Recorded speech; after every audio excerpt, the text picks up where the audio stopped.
स्वदेश तथा विदेशमा रहे बसेका प्यारा नेपाली दाजुभाइ तथा दिदीबहिनीहरू, नेपाल राष्ट्रका निर्माता, नेपाली समाजका समन्वयकर्ता एवं एकताको धरोहर श्री 5 बडा महाराजा धीराज पृथ्वी नारायण शाह आम नेपालीका निम्ति श्रद्धा तथा सदा स्मृतिका व्यक्तित्व भइबक्सिन्छ।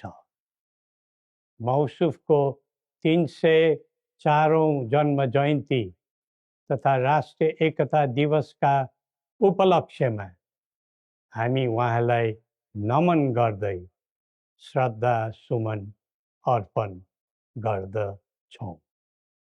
जस्तोसुकै शक्तिसँग पनि सङ्घर्ष गरेर राष्ट्र एकीकरणमा सबै जात, सबै धर्म र सबै क्षेत्रका नेपालीको सक्रिय, सबल र सफल नेतृत्व निर्धारित हुनुपर्ने परिकल्पना पृथ्वी पथका मौलिक आकांक्षा हुन्।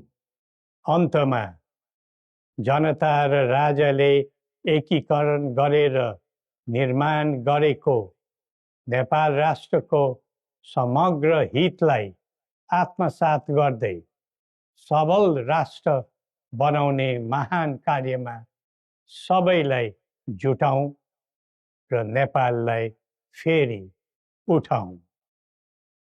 श्री गोरखनाथले हामी सबैलाई सत् बुद्धि दिउन्। जय नेपाल।